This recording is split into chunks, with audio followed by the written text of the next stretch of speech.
You are listening to Hear Her Sports, a podcast for active, adventurous women who love hearing stories from other active, adventurous women.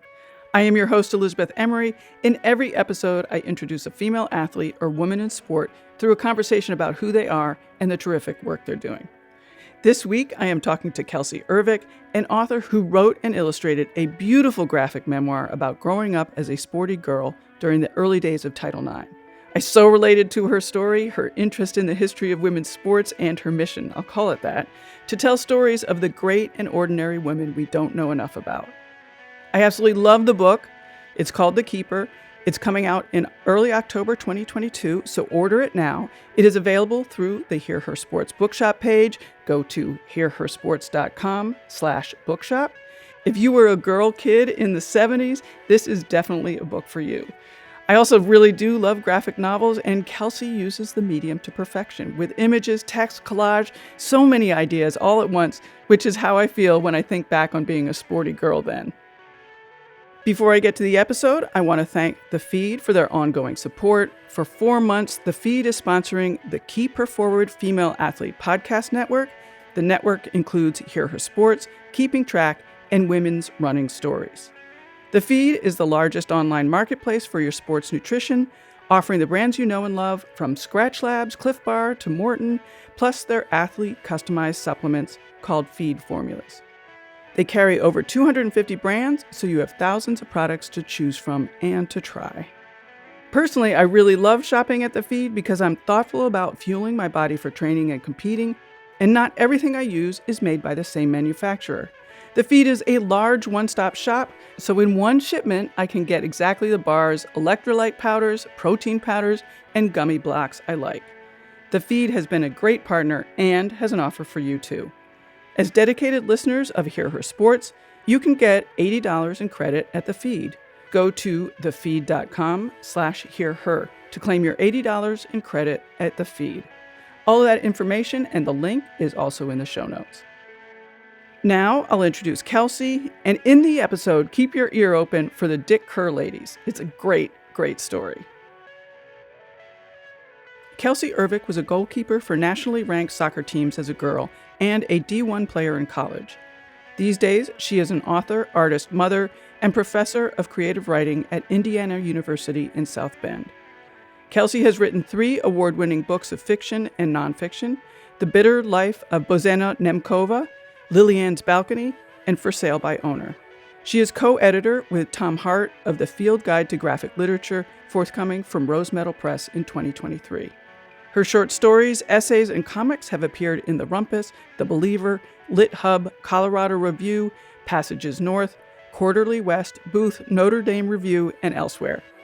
She has received grants from the Indiana Arts Commission, the Sustainable Arts Foundation, and the New Frontiers in Arts and Humanities at Indiana University. She has a PhD from the University of Cincinnati. Kelcey's new book, due out in October 2022, is a graphic memoir called The Keeper. It is about her time as a soccer goalie, along with so much more surrounding that, including Title IX, women's sports history, friendship, growing up, and art.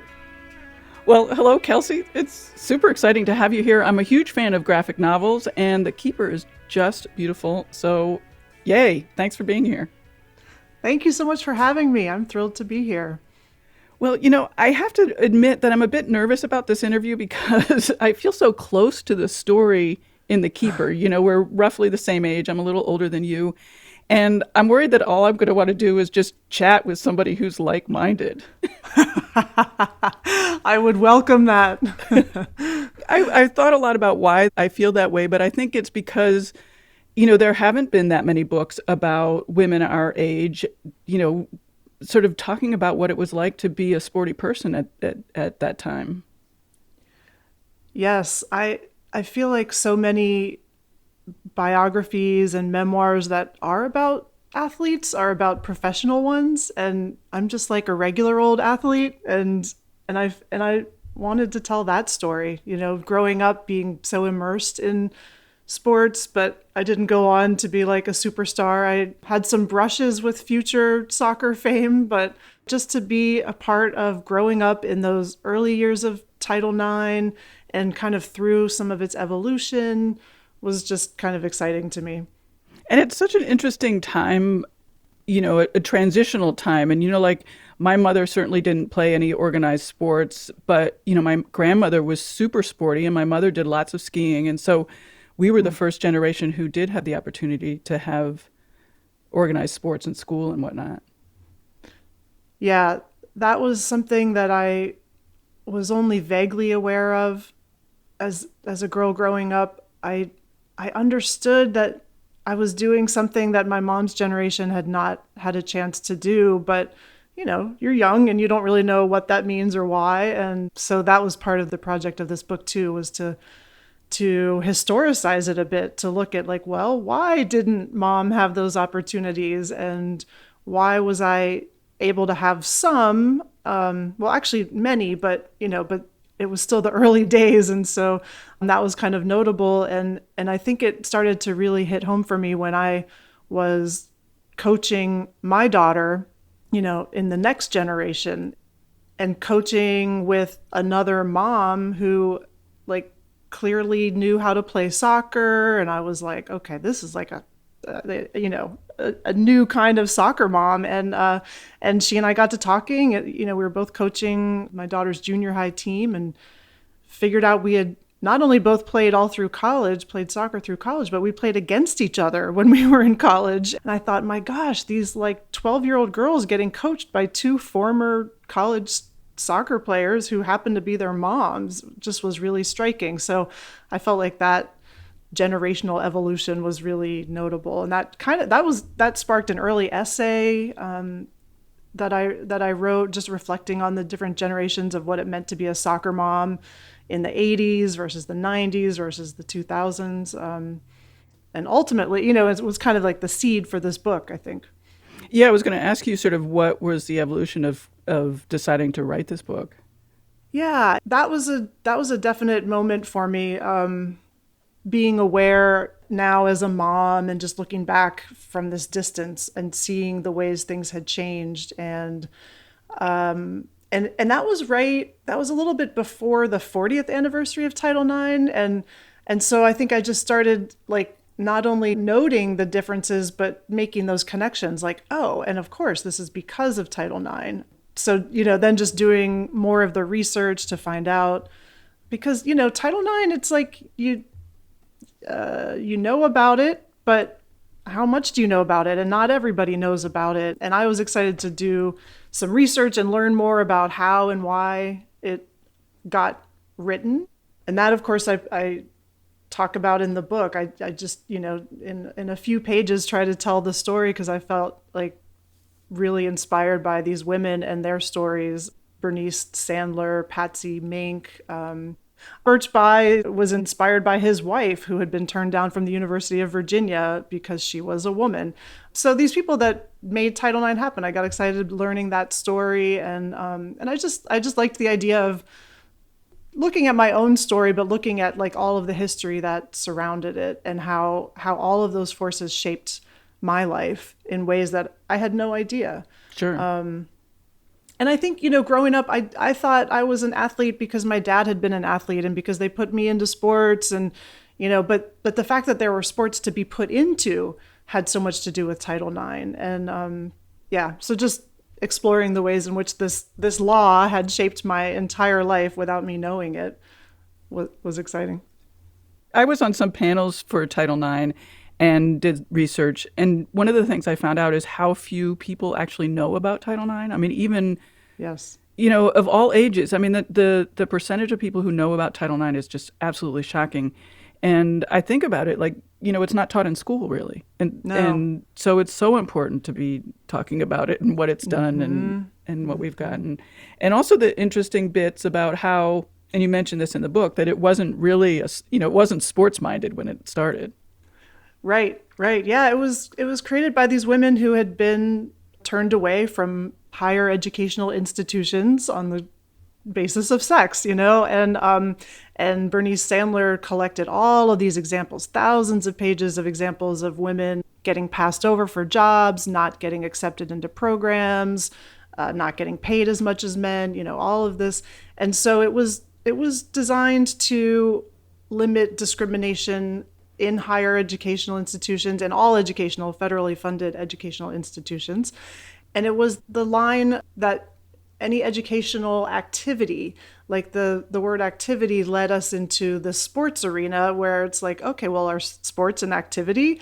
Yes, they are. And so that was part of the language that opened it up to exploring gender equity in sports and all of these meetings about, how are we going to enforce this and does it have to be in sports? And yes, it does.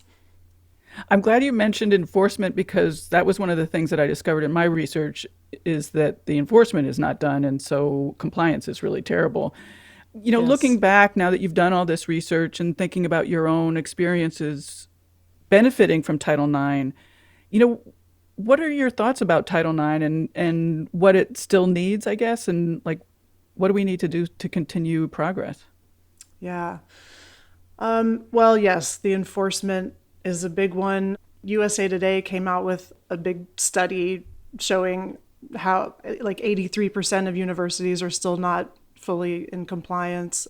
And so we do need to continue to work toward this to keep getting people aware of Title IX. I mean, that's part of it is awareness, changing attitudes about it. And I think, then also just we have our larger structural issues where, people have noted that the main beneficiaries of Title IX are white women. And so we need to also be thinking about, these larger social issues and continue to work to make sports accessible to all people at all schools and all communities.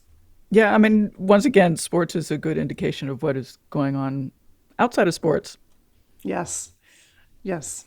I want to go back to your youth. And one of the things that you said in the book that struck me was that you had a boy's life. What did you mean by that? Yeah.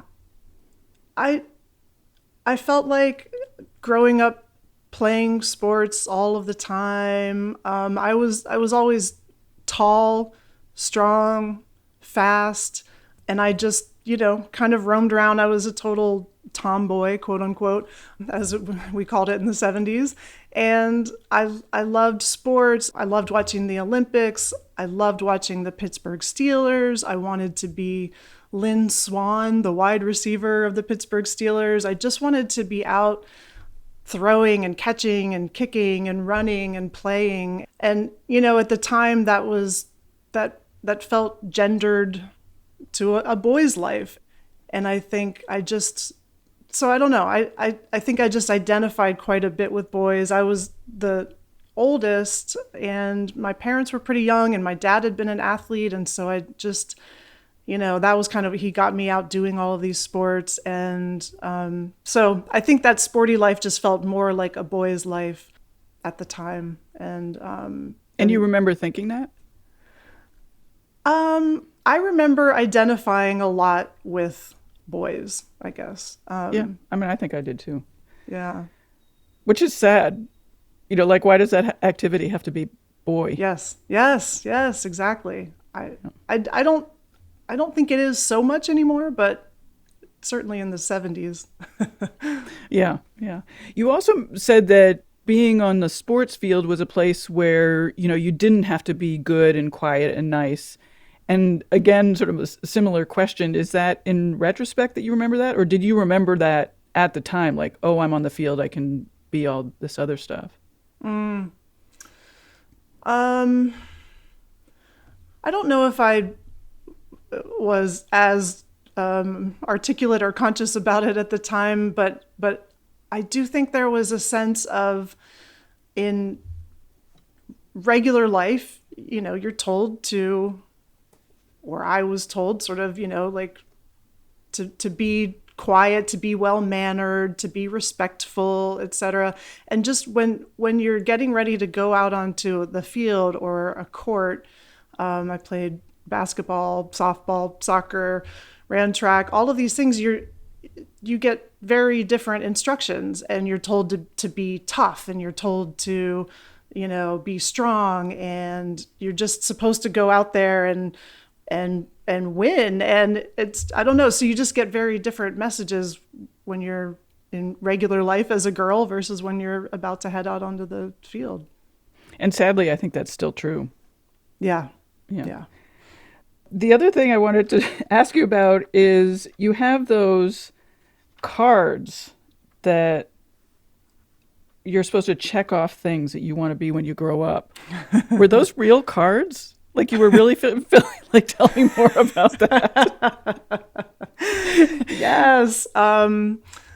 Yeah, this was in this book called School Days, and they weren't cards. They're in boxes, but they're just on the pages inside of this book, and that was the list of things, the choices that you had. It was so it says, what I want to be when I grow up, and then there's a side for boys and there's a side for girls, and there are just different options. And again, 1970s, but it was the boys could be an astronaut, a football player, a baseball player, a hockey player, a chef, etc. I mean, so there's 10 for each, and then so that's a sampling. And then for girls, mother, nurse, teacher, actress, singer. So and every year it was like, I would check off what I wanted to be that year. And it was interesting how that evolved from first grade, when I was checking all over the boys' side. It was like, I want to be a baseball player. I want to be a football player. I want to be a policeman. And then I would also put something on the girls' side. But by third grade, I was only filling in, checking off items on the girls' side. And as I say, by sixth grade, when I was a 5'8", 12-year-old, the only thing I wanted to be, the only thing I checked was model.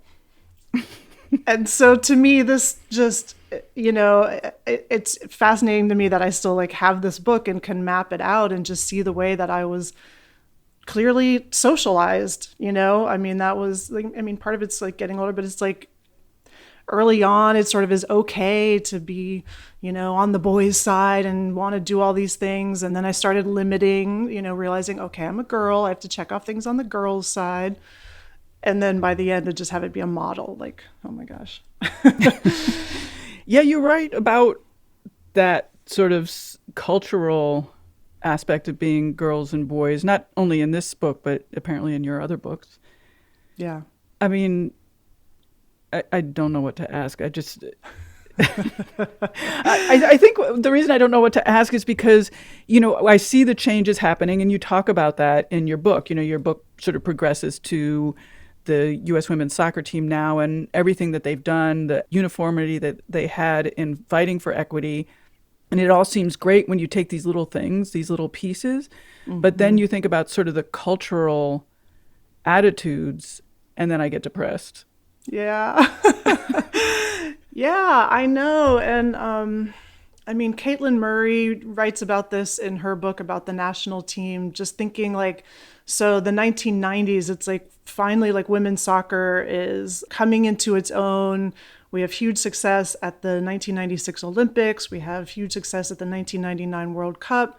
But, the media coverage of the women's team and of their games constantly focuses on their sex appeal, that term in numerous headlines, talks about the team looking good and, all this focus on their looks more than even their amazing World Cup winning play.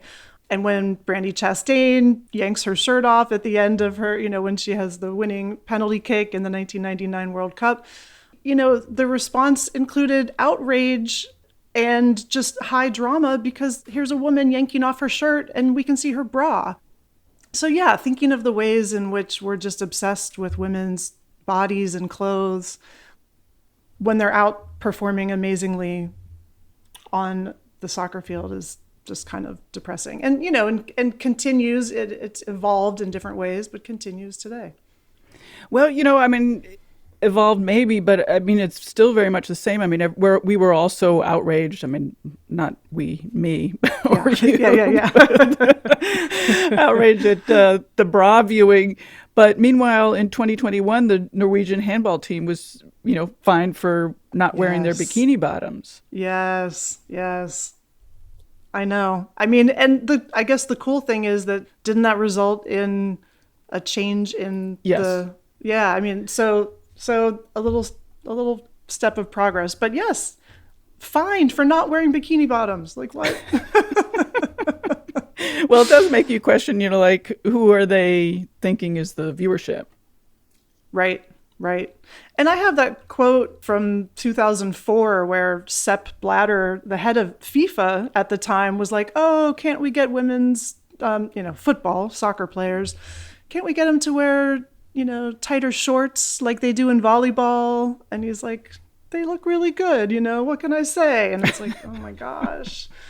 Well, this is one thing that I've learned over the course of doing Here for Sports is that, like all of these tactics are the same. I mean, we can find, and I want to talk about the Dick Kerr ladies, that the tactics used against them were the same that we're seeing now.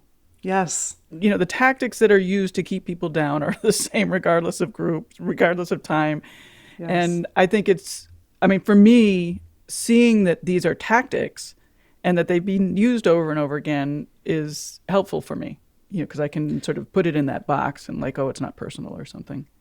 Yeah, no, I agree. To see them in a sort of objective way like that, and for me, likewise, to see it historically, and to go, oh, this has been happening for over 100 years. I mean, it's not I mean, I don't know. It's a little depressing, but to know that from the beginning that we're just continuing this long fight. Yeah, and that was one of the kind of exciting things in researching the book, because I did not know about the Dick Kerr ladies, and I was stunned to find that they existed and were as popular as they were. And why don't we know about Dick Kerr ladies? I didn't know about them either. I mean, we should all know about them. I know. And I mean, these stories are just starting to be told, and I think right now, especially in England, there's a lot of excitement. Yes. As they're looking at, I mean, they're in their own exciting moment right now, but it's all the more important in light of this history. And so maybe it's a good time to talk a little bit about who the Dick Kerr ladies were. It's kind of like a league of their own story in a way, where women stepped in to play a sport while men were away at war, except this is England in World War I. So in the 19-teens, these women who were working in a munitions factory, so a factory had been transformed into making munitions, and they started playing football, soccer, at their lunch breaks. And it was happening in a lot of different factories. And so these munitionettes, these women munitions workers, began playing against each other in ultimately a charity league, raising money for wounded soldiers or orphaned children, orphaned because of the war. They were just super popular. I mean, it's astounding to me, knowing how we're like fighting to get, in the multiple thousands of people into like NWSL games, that they had 10,000 people attend their first match and were just extremely popular for the next 5 years. And then in 1921, they were so popular, they played before more than 500,000 people over the course of the year.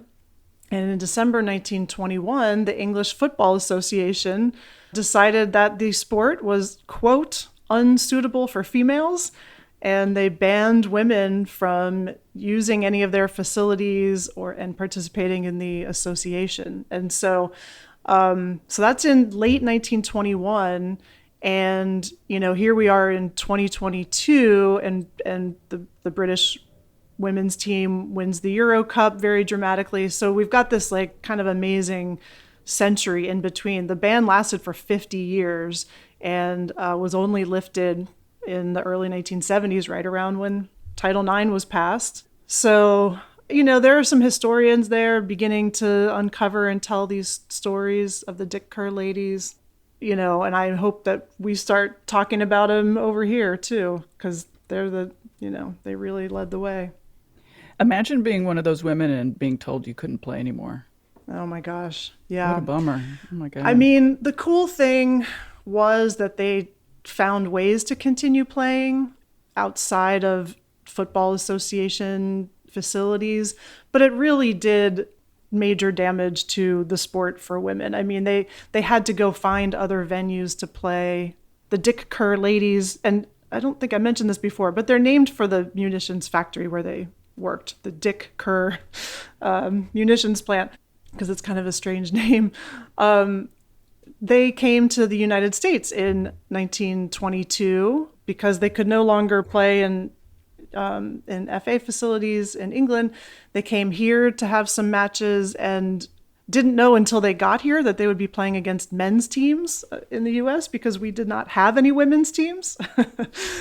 And so they played 9 games and went 3-3-3. And they did continue to play, but again, just in this limited and restricted way. And ultimately, all the leagues, all the teams kind of fizzled out by the 50s and 60s. But again, it's exciting to see people telling their stories now, and including a friend of mine I've met on Twitter, Steve Bolton, whose grandmother played for the Dick Kerr ladies. And wow.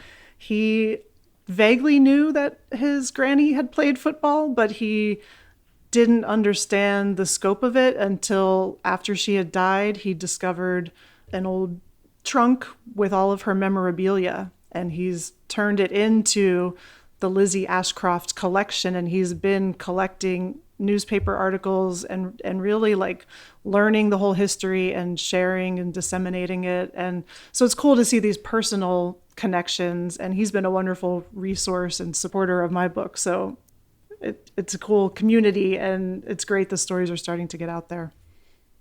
That story also struck me as sort of, like we have this myth that no one wants to watch women's sports, yes, which turns out to be yet another fabrication. Yes. Yes. I mean, yeah. And it keeps being proved wrong recently with Serena Williams, with the Euro Cup. I mean, it's just, yeah, it's not that people don't want to watch women's sports. It's just what we've done in our culture is just constantly watch men's sports, and they are, I don't know. I mean, I'm excited to think that sports fans in general might start to tune into women's sports more. I think we've got a new generation of women who grew up in sports who are going to be excited to be fans. I feel like that's my experience growing up playing soccer is exactly why I'm interested in the women's national team and the NWSL right now. Is it's familiar to me. It's I don't know. I almost felt I got away from it for a while. I wasn't really tuned in, and then it felt like home to me to start like tuning into games and watching them, and it just so I think there's just going to be a whole new generation of women who are excited about this, and it's changing as we speak. So it's exciting. Right. What is your relationship now to being an athlete, having been an athlete? And you talked a little bit about this in the book. Yeah, I think I just keep my athlete self with me, even though the fact is I've not played, competitively in, I guess, about almost 30 years. And I find that kind of wild. I mean, so after an intense childhood and young adulthood through college, playing competitively, traveling, having my entire life really revolve around sports, mostly soccer, but also basketball and softball and track for a while. And then it was just over. And then I became a mom, and then I became a soccer mom, so I coached my daughter's team from the time she was in kindergarten up through junior high, and then she ultimately played volleyball instead of soccer in high school. So in a way I kept in touch with it that way, but I think it's just like always in me. I mean, I like to run and work out, and I need to be physical, I like to feel good, I guess. I don't know. And I think the mentality of being an athlete has really helped me navigate my life as a teacher, as a professor, getting my PhD. I mean, it just kind of, I don't know, it's who I am. So I always carry it with me, even though I'm not like actively playing any competitive sports.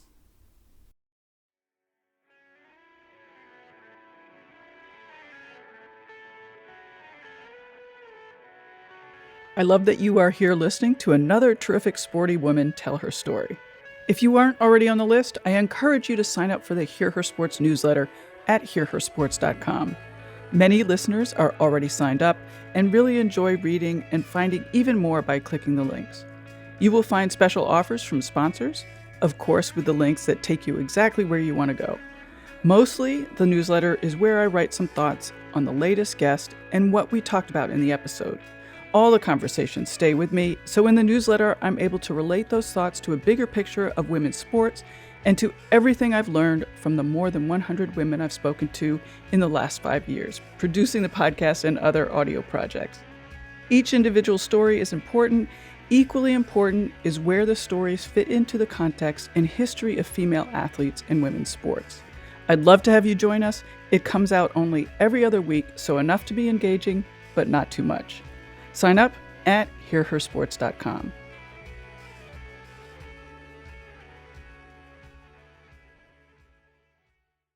In the book, you said something like you distanced yourself from sports past, your sporty past, I guess. Was that was that a conscious thing, or like what was that about?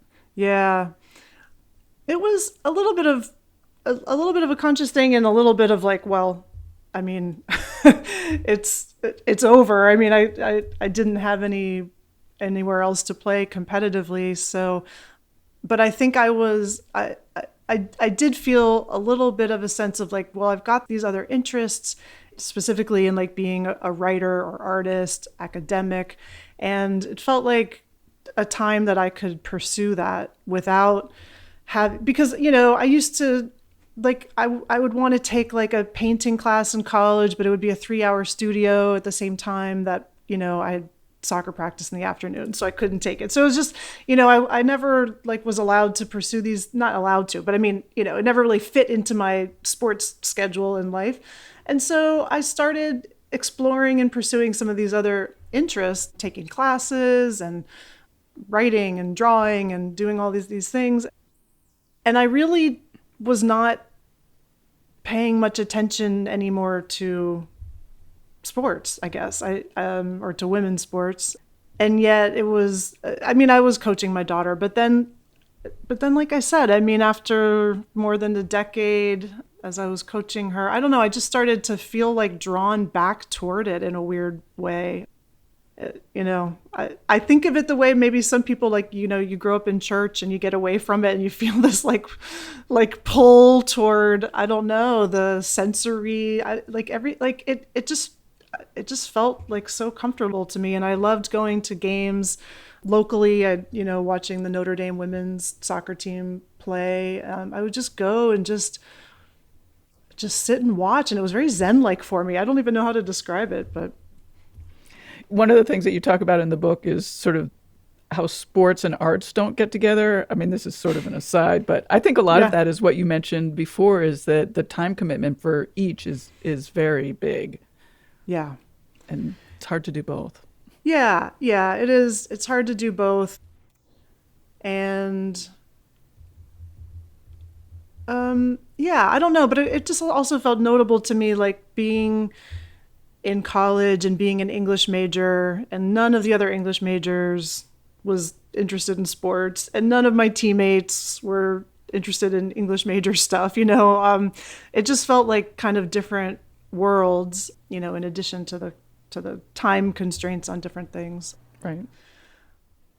But I think that's why I also got excited, like, talking about Vladimir Nabokov and his memoir, Speak Memory, where he writes so lovingly about having been a goalkeeper, and he's just like, just one of my favorite writers, and he was also a visual artist, and he just had it, he was able, I don't know, he embodies like that whole like artistic and athletic element that I find so compelling. That's one thing I really love about your book, The Keeper, is that how you've brought in all this other stuff. I mean, certainly it's your story, from start to finish, but it's also talking about literature and history and, Dick Kerr ladies, all of that stuff. It's really fantastic. Oh, thank you so much. Yeah, I mean, my story, I feel like is only interesting with all of these other stories swimming around it in a way. I mean, I feel like that's what makes my trajectory of being a girl athlete in those early years, playing only on boys teams. I mean, that it's such a familiar it's a familiar story for many of us of a certain generation, but to think about it as a bigger story and why that is, and yeah, to think about like, well, there's Camus and Nabokov, and they were writers who were goalkeepers, but they were also guys. And so like, how is it different when, when you're a young girl coming up and interested in being a writer and being a goalkeeper? So yeah. And I think as I talk about in the book, maybe the really big thing for me was to see the ways in which women artists and women athletes have faced the exact same challenges over, centuries. Sure. And to really see like, oh, even in these kind of disparate worlds, what is shared is this fight for equality. Well, it goes back to they're the same tactics being used over and over again. Yes, yeah. Exactly. And speaking of that, I mean, one of the things that you mentioned in the book is this discovery that you had in school of all these female writers, which you hadn't known earlier in your life, and sort of the importance of, I mean, calling them role models seems not quite right, but, we live in a society where everything we look to is male. And I certainly think about that in terms of, like how we all watch male sports and not women's sports. And sort of, we've talked about a little bit about that. So talk about these women writers that became, I don't know, what, inspirational, motivational? Mm-hmm. What was it? Mm-hmm. Yeah. All of those things. And I just felt this like deep connection. I was like, oh, like their stories just really resonated with me in a different way than, the stories by male writers did. And plenty of stories by male writers resonate with me. That's why I was getting a PhD in English literature. But yeah, I think what was so important for me in that moment was the way that I came into grad school, just as like steeped in these patriarchal ideas as anyone else. I was privileging literature by men, and in a strange way, I realized that had come from my sports days, because, one of the things that I realized in retrospect that I loved about being an athlete was, and this kind of goes back to that boy's life question, one of the things I loved about being an athlete was feeling like I was participating in something important and, something that was valued in society, because we value sports and we value men being strong and being active. So I felt like I was, I don't know, I just realized that like that was part of what I liked about being an athlete, was that I felt like I was participating in like a man's world, I guess. And I did. I wanted to take that attitude, I don't know, those kinds of ideas into my own writing. I say in the book, I didn't even know what it really meant, but I wanted to write like a man. I felt like this impulse. And then I'm reading these books by all of these women, and I'm like, oh, like, I don't know, they just resonated with me so deeply, the way that they addressed things that I was experiencing as a mother. I had a young daughter. My daughter was young when I was in grad school. And so, the way that they spoke about motherhood was not the way that male writers spoke about motherhood. There was a value to it. There was a value to domesticity and to life at home, where, I could sometimes feel limited, but instead there was just this, they just shone a light and a different way of seeing my life as a woman. And it was very inspiring to me. I recently was talking to somebody about, now that I'm aware of I don't know, the lack of coverage of women's sports and things like that. It sort of feels like I forget which one it is, but the red pill, blue pill analogy of, now that I've seen it, I can't help seeing, the impact of patriarchy. Do you have that same impression? Yes, yeah. I and again, I think I was surprised. I mean, I was writing about, like, I'm reading Virginia Woolf, and she's writing about the problems of the patriarchy in the 1920s, and I'm like, yeah, but I wasn't seeing the ways in which I was steeped in it for myself, and so I think just having the blinders come off my own eyes about myself, I could see it elsewhere in certain ways, but I wasn't seeing it for myself. So, yeah. Yeah, it was a big moment for me when I was able to say I'm a sexist. Yes. And I yes. shocked everybody. Like, it really, yeah. Mm-hmm. You wrote somewhere, and now I can't remember if this was in your book or someplace else. You wrote, writing books about women whose existence had been forgotten was super important for you. Mm-hmm. Do you have a mission in your writing? I mean, do you think about it in that way? It has come to feel like one. I didn't start off thinking that was my mission, but it has more and more become what I do and what I'm interested in. Whether in my books, like I have a novella set at Frank Lloyd Wright's Falling Water, the house south of Pennsylvania that looks like it's sitting, and basically is sitting right over a waterfall. And all of the research I did about that house was about Frank Lloyd Wright and the husband, the man who commissioned the house, but he commissioned it, he and his wife did it together, and you could just barely learn anything about her. And yet she was a business partner with her husband, and she was as much a part of all of the activities as he was.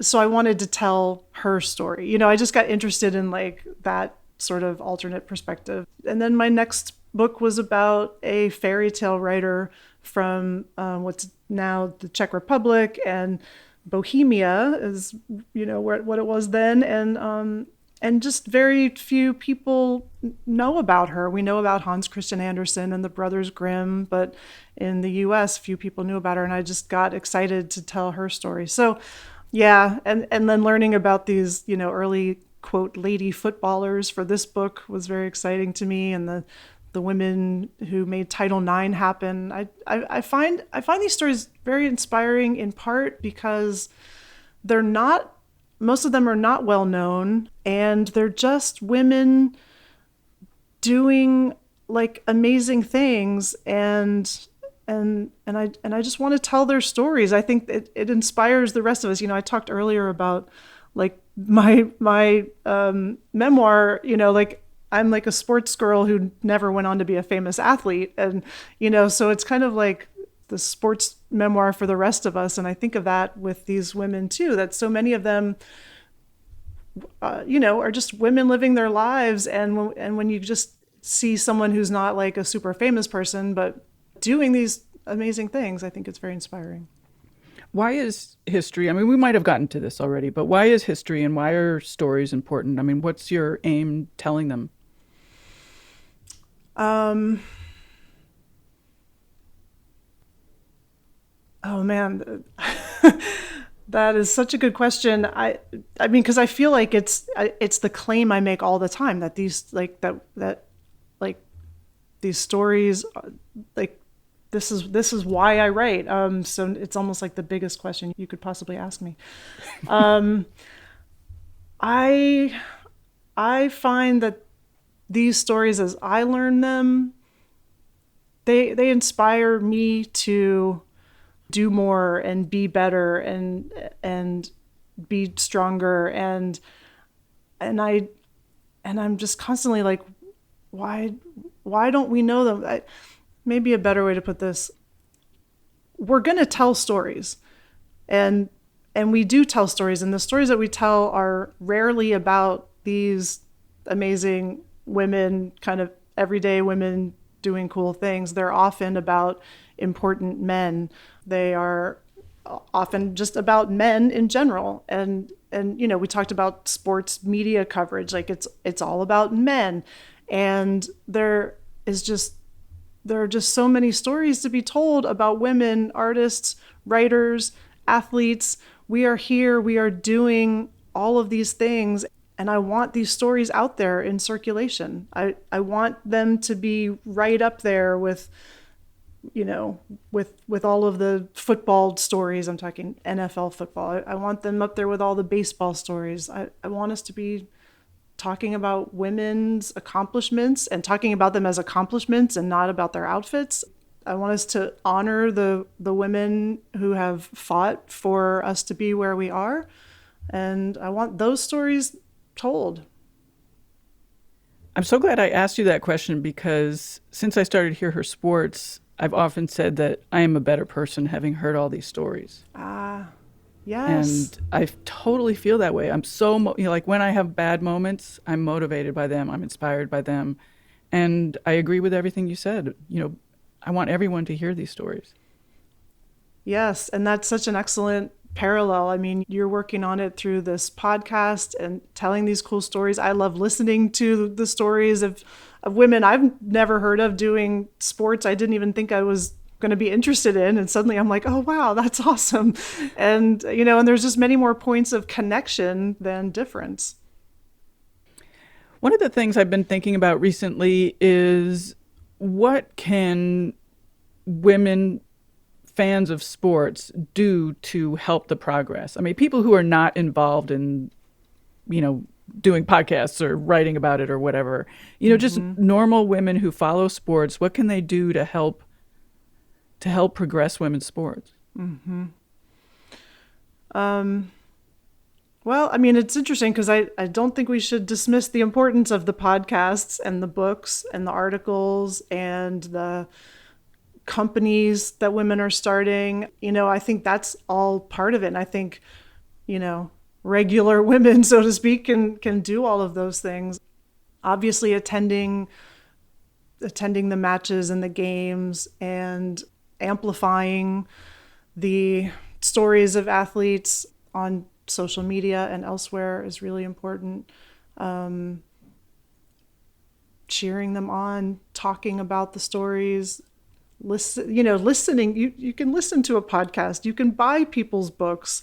I'm not referring to mine here, but I mean, there's a lot of books out there, and just continue, keep telling the stories. Well, I want to wrap up, but is there anything that I missed you want to cover, want to tell people before you sign off? I don't think so. This has been very thorough. I appreciate your amazing reading of the book and engaging with all of these questions, and it's really fun to talk to you about them.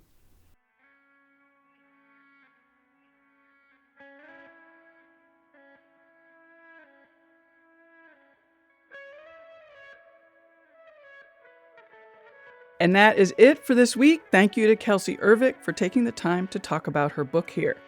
Links to things Kelcey and I talked about, how to order her book, and an image of the cover of The Keeper are all in the show notes at hearhersports.com. Thank you, as always, to our fantastic Patreon and Buy Me a Coffee supporters for the continued backing of the show. We can't thank you enough. We couldn't do it without you because we are a listener-supported show. If you aren't a supporter and would like to be, go to patreon.com/hearher or to the easy-to-use buymeacoffee.com/hearher. Hear Her Sports is also looking forward to building our audience, and you can help us. Tell your friends about the show, about one of the athletes you met here, or about something you learned. There are other ways to keep the conversation going. Hear Her Sports is on social with the handle Hear Her Sports. You can send me an email to elizabeth@hearhersports.com. I will always reply because I absolutely love hearing from you and talking about women's sports. And remember to sign up for the Hear Her Sports newsletter. Sign up at hearhersports.com. Until next time, bye-bye.